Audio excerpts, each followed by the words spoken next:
উচ্চশিক্ষা ব্যবস্থার উন্নয়ন ও টেকসই রূপান্তর নিয়ে ঢাকা বিশ্ববিদ্যালয়ে ইউজিসির জাতীয় কর্মশালায় বক্তৃতা করছেন প্রধানমন্ত্রী তারেক রহমান। আমরা সরাসরি যাচ্ছি অনুষ্ঠানে। ধারণা বাস্তবায়ন করে দেশের অর্থনীতিতে নিশ্চয়ই অবদান রাখতে সক্ষম হবেন। শিক্ষার্থী থাকা অবস্থায় কর্মদক্ষতা অর্জনের ফলে এমনও হতে পারে একজন শিক্ষার্থী চাকরির জন্য অপেক্ষা না করে নিজেই একজন উদ্যোক্তা হিসাবে বরং আরো কয়েকজনের কর্মসংস্থানের ব্যবস্থা করতে সক্ষম হবেন।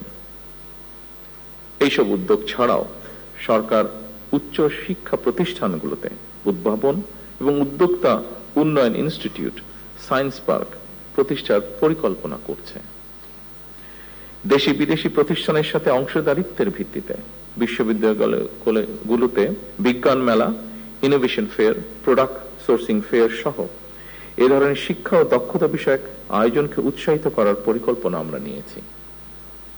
শুধু উচ্চশিক্ষার ক্ষেত্রেই নয়, স্কুল পর্যায় থেকেই সরকার শিক্ষা কারিকুলামে কারিগরি এবং ব্যবহারিক শিক্ষা বাধ্যতামূলক করার পরিকল্পনা গ্রহণ করেছে। সম্মানিত সুধীমণ্ডলী, বিশ্ব এখন চতুর্থ শিল্প বিপ্লবে পা দিয়েছে।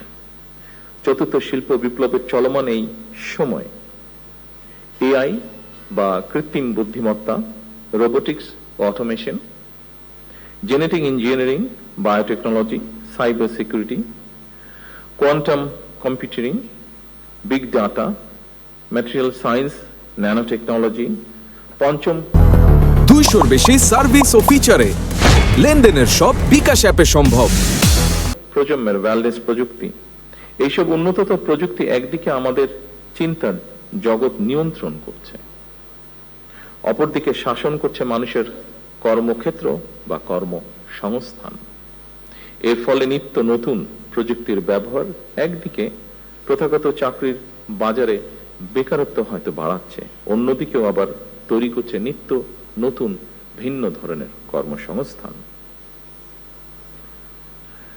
সম্মানিত সুধীমণ্ডলী, চতুর্থ শিল্প বিপ্লব বিশ্ববাসীর সামনে যে বার্তাটি স্পষ্ট করেছে, খুব সম্ভবত সেটি হলো শিক্ষা কেবল স্কুল, কলেজ কিংবা বিশ্ববিদ্যালয় গণ্ডিতেই সীমাবদ্ধ নয়। বর্তমানে জ্ঞান চর্চা কেবল একটি নির্দিষ্ট বিষয় আবদ্ধ নয়, বরং আমরা দেখি ডাটা সায়েন্স সাথে বায়োলজি বা ইঞ্জিনিয়ারিং এর সাথে হয়তো সমাজ বিজ্ঞান এর একটা বন্ধন রয়েছে। এই সংযোগের ফলেই জ্ঞানের সীমানা প্রতিনিয়ত প্রসারিত এবং গতিশীল হচ্ছে, এবং এই পরিবর্তনের গতি প্রকৃতির সঙ্গেই আমাদের নিবিড় সম্পর্ক থাকা অবশ্যই জরুরি বর্তমান অবস্থায়। সম্মানিত শিক্ষক, গবেষকবৃন্দ, সম্মানিত সকল উপস্থিতিবৃন্দ, আজকের এই কর্মশালার বিষয়ের সঙ্গে খুব সম্ভবত ব্রিটিশ লেখক টম ইয়ন, যিনি বিশেষ করে ডিজিটাল ওয়ার্ল্ডে বিজনেস স্ট্র্যাটেজিস্ট অ্যান্ড অ্যানালাইসিস হিসেবে স্বনামধন্য, তার একটি বিখ্যাত মন্তব্য খুব সম্ভবত প্রাসঙ্গিক বলে আমার কাছে মনে হয়েছে। তিনি বলেছেন, বিশ্বে বহুল ব্যবহৃত ট্যাক্সি কোম্পানি উবারের নিজের কোনো ট্যাক্সি নেই।